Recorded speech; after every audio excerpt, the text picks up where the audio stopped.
I wanted to do this quick show with Scott Ritter on the breaking news about the Wagner Group in Russia to help our listeners understand exactly what's going on. Of course, you all know Scott Ritter. Scott Ritter is a former U.S. Marine Corps intelligence officer. He's the author of Disarmament in the Times of Perestroika, Arms Control, and the End of the Soviet Union. He served in the Soviet Union as an inspector implementing the INF Treaty. He served on General Schwarzkopf's staff during the Gulf War from 1991 to 1998. He served as the chief weapons inspector with the United Nations in Iraq. Mr. Ritter currently writes on issues pertaining to international security, military affairs, Russia and the Mideast, as well as arms control and nonproliferation. He's been an extraordinary source of courageous truth throughout his career. And I'm very happy to have you back on the show, Scott. Well, thank you very much for having me. So let's start with a little history. The Wagner Group was it was started by Russia as a private contractor in order to be able to give military assistance to African nations, etc., in compliance with the Russian constitution, which prohibits Russian soldiers from serving anywhere else in the world without the approval of the Russian Federation. I mean, I wish we had this kind of a law, but will you explain that? Sure. The Wagner Group came into being in 2014 as a private military contractor. It was the brainchild of a fusion between Russian military intelligence, the GRU, and some retired veterans who saw an opportunity to use their skill set in a manner that wasn't linked to the bureaucracy of the Ministry of Defense. In 2014, there was the Maidan revolution in Kiev that led to a conflict between the Ukrainian government and ethnic Russians in the Donbass. The Russian government wanted to throw its weight behind the ethnic Russians, but was prohibited from sending active duty military forces to Donbass by the Constitution. So Wagner became a vehicle through which the Russian government could provide military experts who could train, who could equip, who could operate technical equipment on behalf of the Russian separatists. And they served there from 2014 up until 2022 in that capacity. In February of 2022, Vladimir Putin initiated the special military operation, the invasion of Ukraine, and Wagner's role expanded. They became a combatant unit. They grew in size. Some people say between 30 and 50,000 Wagner contractors served under the umbrella of the Wagner Group. They were given some of the most difficult military assignments. I mean, say what you want about Wagner. I think the United States government has classified them as a criminal organization for what they do in Africa, etc.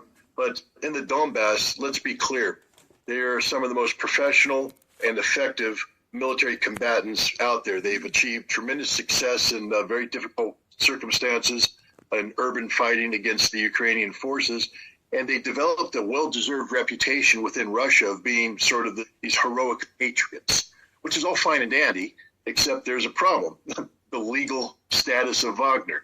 See, Wagner could serve as a private military contractor so long as the territory they fought on was not considered to be Russian.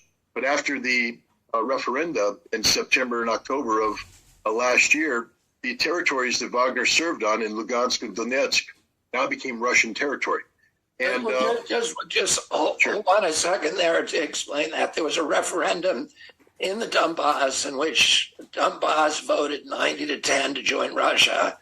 And Russia actually, at that point, changed its constitution. And this was after the invasion already started. And Russia initially had rejected incorporating the Donbass into Russia. But once the invasion started, and in the view of Russia, Ukraine was being intractable, at that point, they changed the constitution in Russia to make Donbass part of Russia. Right, Donbass and also the territories of Kherson and Zaporizhia, two other oblasts that serve as called the land bridge between mainland Russia and Crimea. So now that this territory became legally part of Russia, from the Russian perspective, that's all we're talking about. Understand that Europe, the United States, and other nations haven't recognized this, but Russia is a nation of laws, and from a Russian legal perspective, Wagner now had no legitimate status because Russian law does not allow for private military contractors. There's nothing in Russian law that permits this. And the Wagner fighters, as heroic as they are, they now lack any legal status. The Wagner command element took pride in the fact that they weren't the Ministry of Defense. One of the reasons they were so effective is that they weren't encumbered by the bureaucracy that comes with regular military service. They had very experienced commanders who could make rapid decisions, translate that into tactical actions on the battlefield, and this is what gave them the advantage. But now, in order to stay able to fight, they had to transition to the Ministry of Defense, which means that the fighters and the organization would have to sign contracts and stop being a private military contractor. People like Yevgeny Prigozhin and the Commander's Council, the experienced leaders of Wagner, took umbrage at this. They said they don't want that.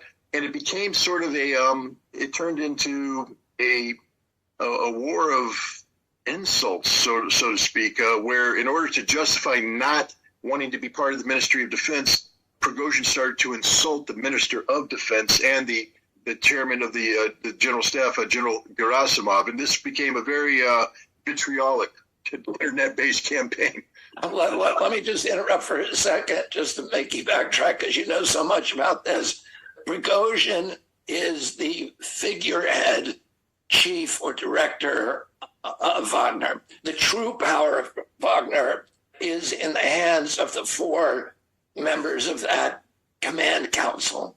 Yeah. Those four who were very secretive originally, but now people know who they are. And they are four of the leading, most decorated members of the Russian military from various campaigns. So they're a high level, I guess, general or colonel level, but they've received extensive military decorations for heroism, etc. And they were, as I said, they were super secretive at one point, but now people know who they are. And those are the real commanders of Wagner. Correct. And they themselves often have issues with the leadership of the Ministry of Defense. So one of the more notable members of this command council has just published a book, in fact, about his experiences in Syria, where he is scathing about the Ministry of Defense and about the bureaucracy and the incompetence and the corruption of the Russian military. So it's not as though these people don't agree with Prigozhin, but I think it's important that people understand that Yevgeny Prigozhin is not a military man. He doesn't make any military decisions. He's involved in the management of Wagner, and he plays a very important role as serving as the public face of Wagner. But the decisions made about actual combat on the ground are made by the Commander's Council. And it's just as you described, these very experienced veteran soldiers decorated for heroism. Nobody can doubt that they know what they're talking about when it comes time to war. Now, they recognize that if they were compelled to sign these contracts, that the character of Wagner would be over, that Wagner would no longer exist as what they wanted it to be, etc. For whatever reason, they made a decision to take this to the next level, to go from simply rhetoric to actually carrying out what was an armed insurrection. Now, I will tell you as a former intelligence officer who has experience in these things, Prigozhin exhibited all the red flags one would normally associate with somebody who is susceptible to being recruited. Instability, greed, financial problems, and his actions are so closely mirrored what the Ukrainian intelligence services and the Western intelligence service would want from somebody that I believe that eventually they're going to show that he was influenced by foreign powers to carry out a coup d'etat designed to collapse the government of Vladimir Putin. There is a oligarch operating out of London, Khodorkovsky, billionaire who finances information warfare, has connectivity in Moscow, and there's reason to believe that, well, he actually is saying that he was supportive of what Prigozhin was doing, serendipitously apparently, but the idea was that Prigozhin would initiate an action and then people would rally around him, and this would lead to the collapse of the Putin regime. What happened Prigozhin believed, apparently, And I've seen the chatter on the internet that the CIA was behind his, this insurrection as a regime change. But, who knows whether it's true or not. But anyway, Prigozhin was persuaded himself and apparently tried to persuade other people that if he began to launch this insurrection, that he would get support from the oligarchs in Russia and that he would get support from the Russian military and that they would rise up and overthrow Putin. Correct. There would be a collapse of the. They were careful not to say we're going after Putin. What they were going after was Shoigu and Gerasimov. But you can't usurp presidential authority. I mean, sir, this would be as if when you become president, if somebody said we're going to march on Washington D.C. because we want you to change the Secretary of State and the Secretary of Defense. What they're really saying is, your days are numbered. You're out of here. And that's what they were saying to Putin. Wagner began this. Wagner was split. First of all, not every Wagner fighter went. The vast majority of the Wagner fighters remained in their camps. Only about 4,000 or 5,000 Wagner fighters went with Prigozhin. Many of them were misled into what they were doing. They thought they were going to secure the border region from potential Ukrainian attack and were somewhat taken aback when suddenly they're surrounding Russian military facilities. But they began to move, no support whatsoever. Every Russian leader rallied behind Putin. Every political figure rallied behind Putin. A handful of oligarchs, instead of rallying around Prigozhin, panicked and fled the country. But nobody supported Prigozhin. And it became clear that this was going to become a bloodbath. The Russian National Guard and elite Russian special forces were assembled south of Moscow, ready to confront them. The Chechen special forces were actually sent to Rostov and had surrounded the city and were prepared to launch an assault on Wagner, which would have been fairly one-sided. I mean, as effective as Wagner is, understand that when you project power away from your base, you have limited ammunition, limited fuel, limited sustainability. Wagner would have been cut off and annihilated. Explain. I hate to interrupt because it's sure. Fascinating, but explain to people how many Chechens there were and why the Chechens are so fanatically loyal to Putin. Chechnya is one of the states of the Russian Federation, which famously was in revolt against Russia during the 90s and a very, very bloody revolt. But explain why they are now, the military of Chechnya is now fanatically, zealously in love with Vladimir Putin.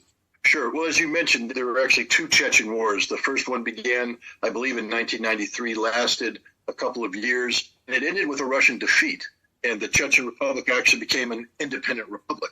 That didn't last very long. In 1999, the war resumed, and it continued until around 2005 with some residual insurgency, even continuing up until recent times. But Vladimir Putin was able to reach out to the Chechen rebels and convince them that they were being used by foreign intelligence services, that this was a tragedy for them and for Russia. And a significant number of these former rebels switched over, including somebody named Ahmad Kadyrov. He was the first president of the new Chechen Republic within the Russian Federation, and he established the precedent of working very closely with the Russians. Chechnya has a unique status as a republic where they are in charge of their own economy. They don't have to turn over money to the Russian Federation. All the money they earn, they can reinvest back in. And Chechnya is thriving. I just came from there. I visited Grozny in Chechnya just last month. And I have to tell you, in 2002, Grozny was the most destroyed city in the world. Photographs show it looked like a nuclear bomb hit it. Today, it is a thriving modern city where you have mosques and Orthodox churches side by side, Russians and Chechens socializing. Peace and prosperity is breaking out all over. Yeah, I mean, I think if people went in there and say, well, this isn't Jeffersonian democracy. Well, it's not meant to be. They had a civil war going just 15 years ago. What it is a thriving society whose leadership and the vast majority of the people are extremely loyal to Vladimir Putin because they know who's responsible for the changes. They know who made this prosperity possible. They know what Chechnya looked like, and they know what it looks like today. And they are fiercely loyal to Vladimir Putin, fiercely loyal. So when this Ukrainian conflict started, the Chechens raised a large number of forces and sent them to fight alongside the Russian army. Right now, there's 15,000 highly trained, well-equipped Chechen forces in the special military operation. A significant number of those were operating in the vicinity of Belgorod, and they were diverted to Rostov, several thousand of them, and they were ready at a drop of the hat to take out the Wagner fighters. And so they basically were surrounding the Wagner fighters and Prigozhin.